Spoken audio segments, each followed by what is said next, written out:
नमस्कार विद्यार्थी मित्रों, आज हम कक्षा 7 में विषय हिंदी में चैप्टर 14 पर्यावरण प्रेमी सुनीता नारायण इसके विषय में जानकारी प्राप्त करेंगे। बच्चों, इस पाठ के लेखक हैं महेश उपाध्याय। इनका जन्म सन 1951 में हुआ था। महेश उपाध्याय एक प्रतिभासंपन्न लेखक और समीक्षक हैं। इनका जन्म गुजरात के विजापुर नामक गांव में हुआ। इस समय आप I.J. Patel B.Ed college Mongri में अध्यापक के रूप में कार्यरत हैं। नव भारत के निर्माता और ज्योति कलश छलके नामक कृतियां प्रकाशित हैं। आपकी रचनाएं पाठ्य पुस्तकों में प्रकाशित हैं। पर्यावरण सुरक्षा का महत्व दर्शाने वाली इस जीवनी से विद्यार्थी प्रेरणा ग्रहण करें, यही उद्देश्य है। 5 जून का दिन विश्व पर्यावरण दिन के विशेष नाम से मनाया जाता है। यह पर्यावरण प्रेमियों के लिए आनंददायी, स्मरणीय एवं प्रेरणादायक दिवस है। पर्यावरण प्रेमियों को इस दिन बड़े चाव से याद किया जाता है। कुछ संस्थाएं इस दिन को विशेष रूप से मनाती है। चित्र स्पर्धा, निबंध लेखन स्पर्धा, स्लोगन लेखन स्पर्धा, वृक्षारोपण वक्तव्य गीत स्पर्धा, नाटक प्रदर्शन इत्यादि कार्यक्रमों से इस दिन का महत्व बढ़ाया जाता है। कहीं कहीं तो उत्सव जैसा वातावरण दिखाई देता है, जैसे पर्यावरण प्रेमी की बाढ़ सी आ जाती है। सारे विश्व को अब पर्यावरण की चिंता है। इस दिन एक खास महिला को खास तौर पर याद किया जाता है, जिसका नाम है सुनीता नारायण। सुनीता नारायण का जन्म दिल्ली में 23 अगस्त 1961 के दिन नारायण परिवार में हुआ था। उनकी माता जी उषा देवी तथा पिता जी राज नारायण से उन्हें निर्भीकता और प्रकृति प्रेम जैसे गुण सहज प्राप्त हुए हैं। प्रारंभिक शिक्षा के बाद आपने स्नातक की उपाधि दिल्ली में ही प्राप्त की। उन्हें इंग्लैंड फ्रांडीफल यूनिवर्सिटी से डॉक्टर ऑफ साइंस की मानद उपाधि मिली। बाद में डॉक्टर ऑफ साइंस की डिग्री कोलकाता यूनिवर्सिटी ने दी।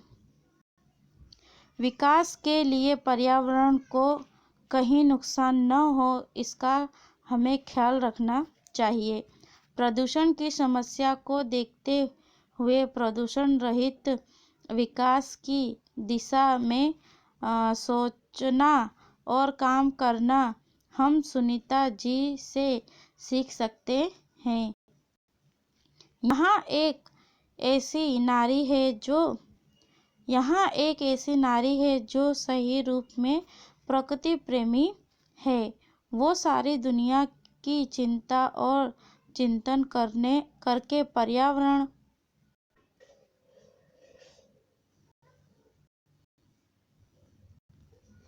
सुरक्षा के काम में जुड़ गई। उद्योग से पर्यावरण को होने वाली क्षति को देखकर उसका मन व्यथित हो उठा। पर्यावरण को दूषित करने वाली हर समस्या का सुनीता जी ने बड़ी गहराई से अध्ययन किया और उसे दूर करने में अपना महत्वपूर्ण योगदान दिया।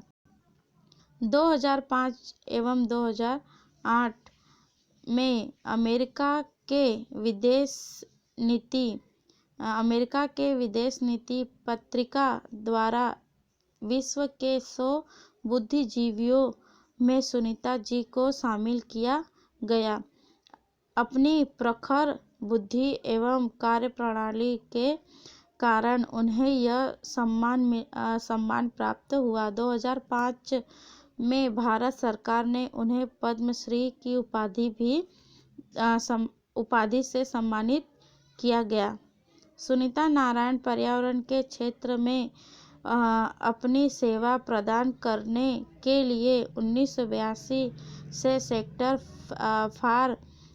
फॉर साइंस एंड एनवायरनमेंट संस्था से जुड़ी। अभी वे सोसाइटी फॉर एनवायरनमेंट कम्युनिकेशन की निर्देशिका है। अर्थ टू डाउन नामक पाक्षिक पत्रिका के प्रकाशन कार्य में रत है। सुनीता को प्रकृति के प्रति गहरा लगाव है। उनके विचारों में तेजस्विता और व्यवहार से सादगी झलकती है। वर्षों से वे पर्यावरण सुरक्षा एवं प्रदूषण निवारण के क्षेत्र में बड़े चाव से काम कर रही है। उन्होंने अपना जीवन पर्यावरण रक्षा के लिए समर्पित कर दिया है। उनका मानना है कि पर्यावरण जागृति का कार्य जिम्मेदार महिलाएं बेखूबी संभाल सकती हैं। सुनीता नारायण एक अच्छी लेखिका भी हैं।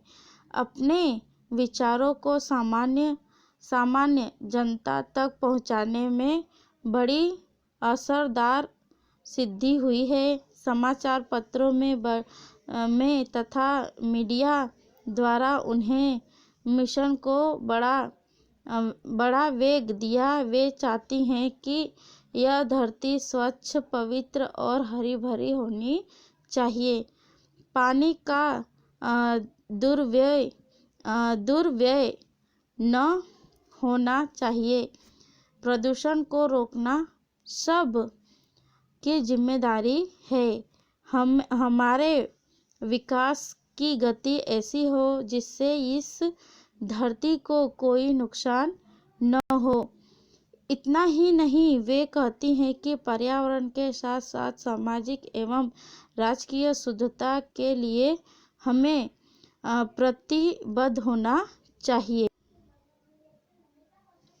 इस विषय में वे केवल वाणी विलास करने वाली नहीं बल्कि एक सक्रिय महिला के रूप में हमारे सामने उभर कर आई हैं। विकास एवं पर्यावरण के पारस्परिक संबंध पर भी उन्होंने बड़ा गहरा अध्ययन किया है। 1998 में सुनीता जी ने टोवर्ड ग्रीन विलेज प्रकाशन तथा ग्रीन पॉलिटिक्स प्रकाशन में सह संपादन का कार्य किया। 2004 में उन्होंने स्टॉकहोम वाटर प्राइज एवं मीडिया फाउंडेशन द्वारा वर्ल्ड नोबल वाटर प्राइज प्रदान किया गया। हवा प्रदूषण के कारण फैलने वाली बीमारियों से कई बेकसूर लोग मौत का शिकार हो जाते हैं। प्रदूषण के इस विषय पर संशोधनात्मक कार्य करके उन्होंने गहन अध्ययन किया और उसे रोकने प्रयास में लग गईं। उन्होंने CAE sector for science and environment में निर्देशिका के रूप में कार्य किया। दिल्ली में CNG की बसें शुरू करवाने CNG की बसें शुरू करवाने में अपना बड़ा योगदान है।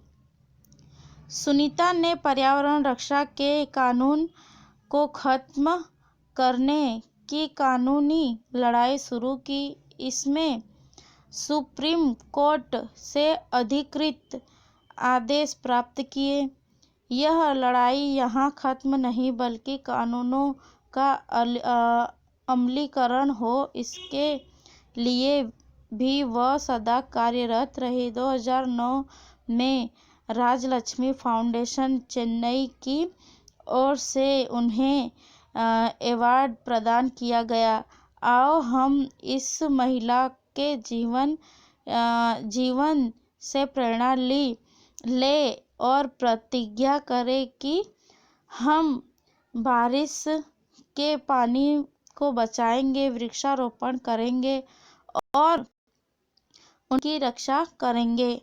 हम प्रदूषण को रोकने में अपना पूरा सहयोग देंगे तथा दूसरों को पर्यावरण प्रदूषित करने से रोकेंगे। हम जंगल को अपनी राष्ट्र संपत्ति समझेंगे, उसका उपयोग समझदारी के साथ करेंगे। इस महान नारी से शक्ति ने यह सिद्ध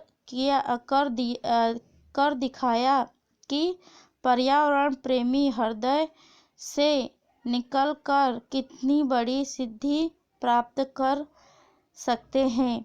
उनकी सफलता के इस यात्रा के हम सह यात्री बन जाएं ताकि इस धरती को स्वर्ग बनाने से हमें कोई नहीं रोक सके। जरूरत है केवल थोड़ी सी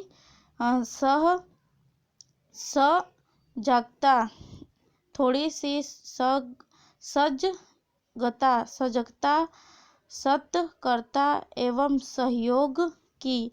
सुनीता जी की महानता उनके समर्पण की कहानी जो सदियों तक हम सबको प्रेरणा दे सकती है। बच्चों, यहाँ पे ये पाठ पूरा होता है। अब हम शब्दार्थ टिप्पणी पढ़ेंगे। चाव, प्रबल इच्छा, प्रेरणा, किसी को किसी कार्य में लगाने या प्रवृत्त करने की क्रिया या भाव। प्रदूषण, नष्ट करना, चौपट करना, सहज, स्वाभाविक, सरल, समर्पण, किसी को सादर कुछ देना। सिद्धि, कार्य पूर्ण होना, सफलता। रोपना, पौधों की एक स्थान से उठाकर दूसरे स्थान पर जमाना या लगाना। अब हम जो अभ्यास के प्रश्न पढ़ेंगे। पहला प्रश्न है, निम्नलिखित प्रश्नों के उत्तर दीजिए। इसमें पहला प्रश्न है बच्चों, सुनीता नारायण का जन्म कब और कहाँ हुआ था? इस प्रश्न का आंसर है बच्चों, सुनीता नारायण का जन्म दिल्ली में 23 अगस्त 1961 के दिन नारायण परिवार में हुआ था। दूसरा प्रश्न है बच्चों, 5 जून का दिन किस विशेष नाम से मनाया जाता है? तो इस प्रश्न का आंसर है बच्चों, 5 जून का दिन विश्व पर्यावरण दिन के रूप में मनाया जाता है। तीसरा प्रश्न है बच्चों, सुनीता नारायण को भारत सरकार ने किस उपाधि से सम्मानित किया? इस प्रश्न का आंसर है बच्चों, सुनीता नारायण को भारत सरकार ने पद्मश्री की उपाधि से सम्मानित किया। चौथा प्रश्न है बच्चों, हमें पानी का दुर्व्यय क्यों नहीं करना चाहिए? इस प्रश्न का आंसर है बच्चों, धरती स्वच्छ, पवित्र और हरी भरी होनी चाहिए, इसलिए हमें पानी का दुर्व्यय नहीं करना चाहिए। आगे हम देखते हैं बच्चों, यहाँ पे बच्चों स्वाध्याय दिया गया है। अब हम स्वाध्याय के प्रश्न पढ़ेंगे। निम्नलिखित प्रश्नों के उत्तर एक एक वाक्य में लिखिए। पहला प्रश्न है बच्चों, सुनीता नारायण की शिक्षा दीक्षा कहाँ संपन्न हुई? इस प्रश्न का आंसर है बच्चों सुनीता नारायण की शिक्षा दीक्षा दिल्ली में संपन्न हुई। दूसरा प्रश्न है बच्चों इंग्लैंड इंग्लैंड ने उन्हें किस मानद उपाधि से सम्मानित किया। इस प्रश्न का आंसर है बच्चों इंग्लैंड ने उन्हें डॉक्टर ऑफ साइंस की मानद उपाधि से सम्मानित किया। तीसरा प्रश्न है बच्चों पर्यावरण के विकास के लिए हमें क्या ख्याल करना चाहिए। इस प्रश्न का आंसर है बच्चों पर्यावरण के विकास के लिए हमें पर्यावरण को नुकसान न हो इसका ख्याल करना चाहिए। चौथा प्रश्न है बच्चों पर्यावरण जागृति संबंधी कार्य में महिलाओं की क्या भूमिका हो सकती है। पर्यावरण जागृति संबंधी कार्य में महिलाएं बखूबी संभाल सकती हैं। दूसरा प्रश्न है बच्चों निम्नलिखित प्रश्नों के उत्तर 2 या 3 वाक्यों में लिखिए। पहला प्रश्न है बच्चों पर्यावरण प्रेमी की बाढ़ सी आ जाने का क्या तात्पर्य है। इस प्रश्न का उत्तर है बच्चों 5 जून को पर्यावरण दिन के रूप में मनाया जाता है। यह पर्यावरण प्रेमियों के लिए आनंददायी स्मरणीय एवं प्रेरणादायक दिवस है। इस दिन कुछ संस्थाएं विशेष दिन के रूप में मनाया जाता है। चित्र स्पर्धा निबंध लेखन स्पर्धा स्लोगन लेखन स्पर्धा वृक्षारोपण वक्तव्य गीत स्पर्धा नाटक प्रदर्शन इत्यादि कार्यक्रम किए जाते हैं। चारों ओर पर्यावरण प्रेम की बाढ़ सी आ जाती है। दूसरा प्रश्न है बच्चों विकास के नाम पर विनाश किस तरह हो रहा है। तो इस प्रश्न का आंसर है बच्चों विकास के लिए हम कल कारखानों का उपयोग करते हैं परंतु उसके गंदे और केमिकल युक्त पानी का उचित निकाल नहीं करते जिससे जल एवं भूमि प्रदूषण होते हैं। इनमें निकलने वाला धुआं हवा को प्रदूषित करता है।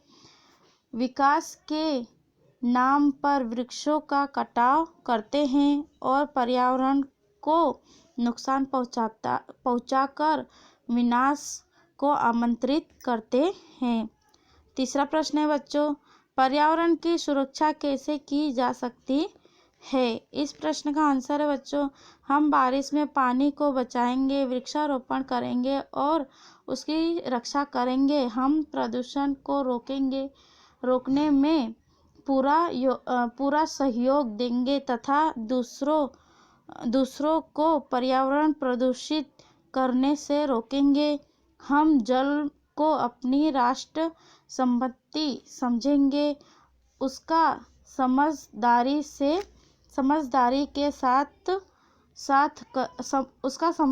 के साथ करेंगे तथा उसके साथ ही थोड़ी सी सहजता सतर्कता एवं सहयोग से पर्यावरण की सुरक्षा की जा सकती है।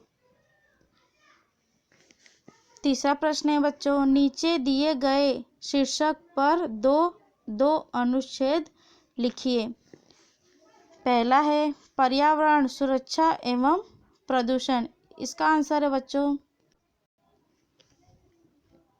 पर्यावरण जमीन पानी वायु से बना चारों ओर का आवरण है जिसमें प्रकृति के सभी तत्व शामिल हैं जो मनुष्य के जीवन के लिए आवश्यक है। वनस्पति सूर्य प्रकाश की उपस्थिति में प्रकाश संश्लेषण करके भोजन बनाती है और वनस्पति पर सभी प्राणी सृष्टि आधारित है।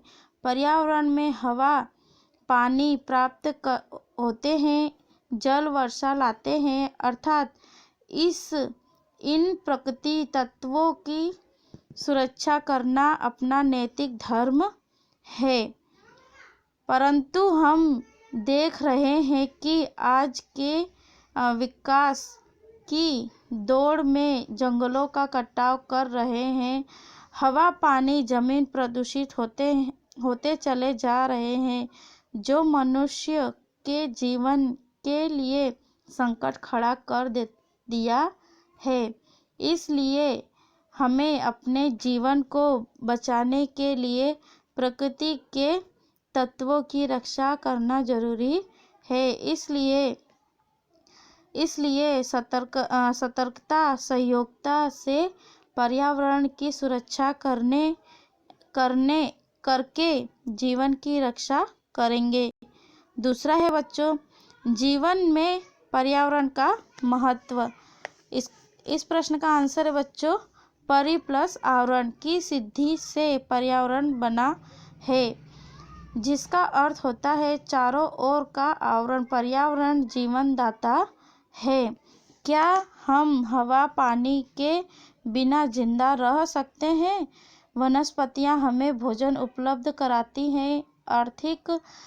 आर्थिक उत्पादन के लिए संसाधन और ऊर्जा हमें पर्यावरण से ही प्राप्त होती है। पर्यावरण उत्पादन की प्रक्रिया के दौरान निकलने वाले अनावश्यक कचरे को शोषित कर लेता है और हमें उसकी हानि से बचाता है। पर्यावरण में नदी, तालाब, समुद्र, बाग बगीचे, पहाड़, हमें स्टेशनों का समावेश होता है, जहाँ से हमें ताजगी, स्फूर्ति और आनंद मिलती है, काम करने के लिए शक्ति मिलती है। अर्थात पर्यावरण के बिना हमारा जीवन तो क्या अस्तित्व भी संभव नहीं है। चौथा है बच्चों, भाववाचक संज्ञा बनाइए। पहला है सहज तो सहजता, सुगम तो सुगमता, सतर्क तो सतर्कता, और स्वच्छ तो स्वच्छता, पवित्र तो पवित्रता। पांचवा प्रश्न है बच्चों, निम्नलिखित शब्दों के पर्यायवाची शब्द लिखिए। पहला है चाव तो प्रबल, दूसरा है प्रेम तो स्नेह, तीसरा है विश्व तो संसार, चौथा है विकास तो समृद्ध, पांचवा है बच्चों जीवन तो जी, और छठा है धरती पृथ्वी, और सातवां है वृक्ष का पेड़। यहाँ बच्चों अभ्यास और स्वाध्याय पूरा होता है। आप लोग को अभ्यास और स्वाध्याय अपनी नोटबुक में लिखना है और ये पाठ पढ़ना भी